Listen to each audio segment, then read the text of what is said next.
Compte rendu de la 55e réunion du Conseil de ministres. Le président de la République, chef de l'État, Félix Antoine Tshisekedi Tshilombo, a présidé ce vendredi 22 août 2025 à la Cité de l'Union africaine, la 55e réunion du Conseil de ministres. 4 points étaient inscrits à l'ordre du jour, à savoir 1. Communication du président de la République, chef de l'État. 2. Point d'information. 3.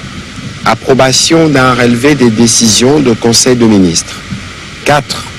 Examen et adoption de textes. La communication du président de la République a porté sur 3 points principaux, à savoir 1. De l'exécution des travaux d'urgence sur la ville de Kinshasa après les inondations du 4 et 5 avril 2025 dernier. Le président de la République a commencé par rappeler que les pluies diluviennes qui se sont abattues à Kinshasa le 4 et 5 avril 2025 et au Congo central ont provoqué des conséquences particulièrement graves. Outre la dégradation de plusieurs infrastructures routières et d'assainissement, ces intempéries ont entraîné des inondations massives dans certains quartiers, aggravé des foyers d'érosion déjà actifs et surtout occasionné un bilan dramatique en perte de vies humaines et en destruction de biens publics et privés.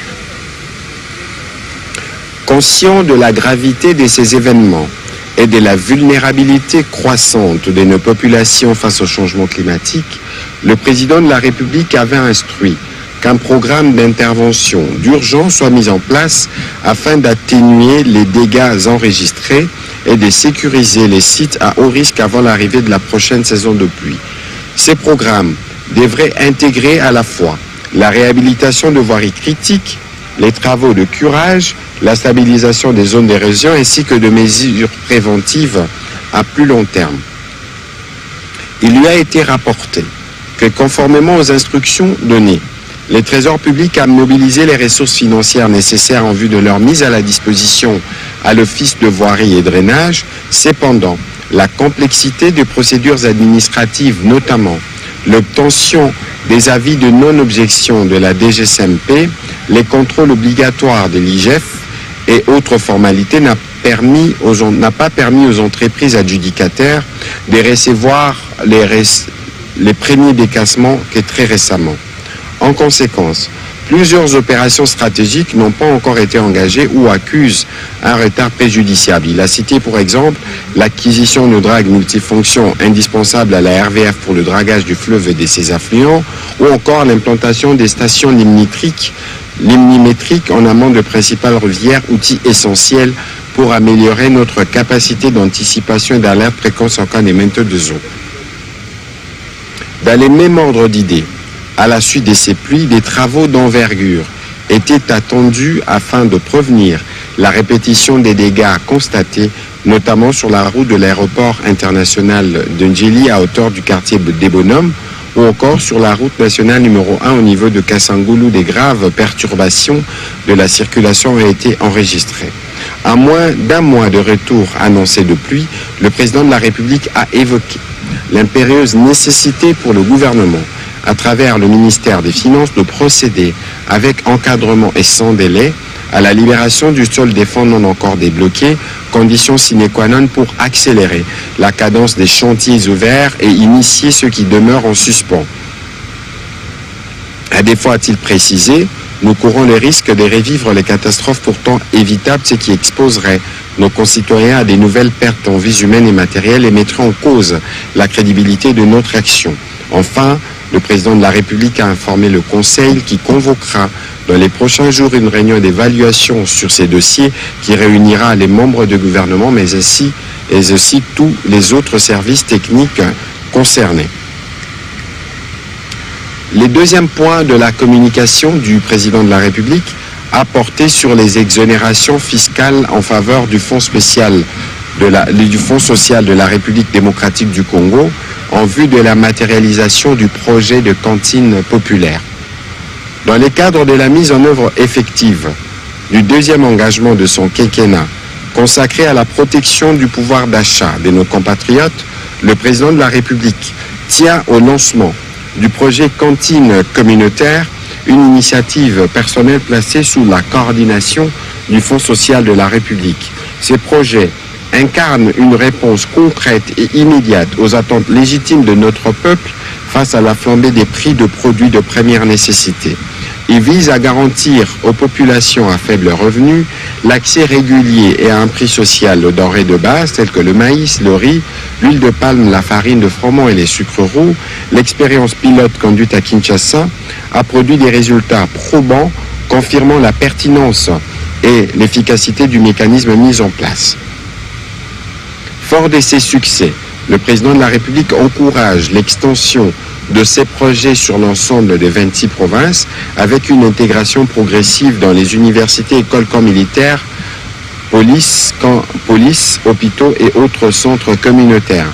Cette extension constitue une étape majeure pour réduire sensiblement l'insécurité alimentaire, améliorer le pouvoir d'achat des ménages vulnérables ou encore accroître les revenus de petits commerçants impliqués dans la chaîne de distribution.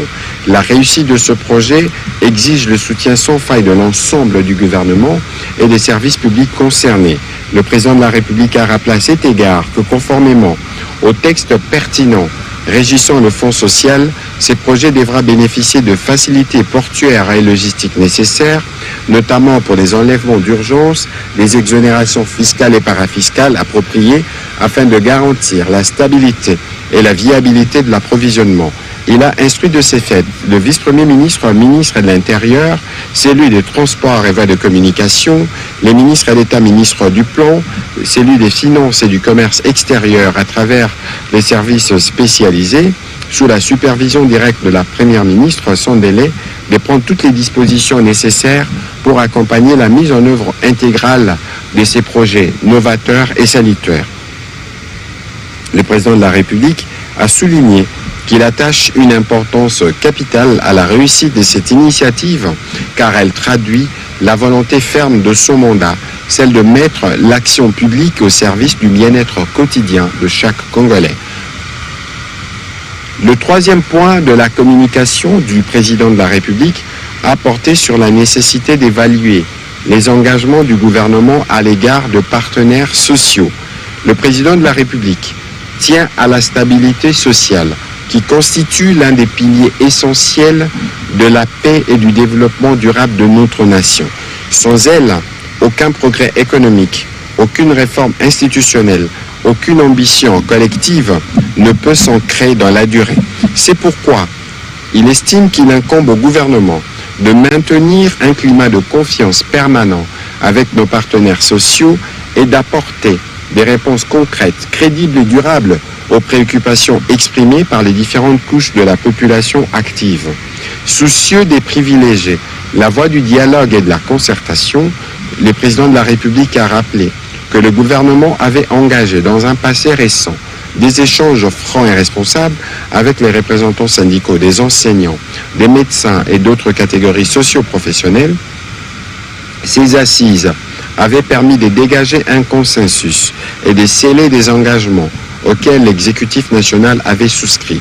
Elles avaient ouvert à la voie à une accalmie sociale favorisant une compréhension mutuelle et la poursuite sereine de l'action de l'État.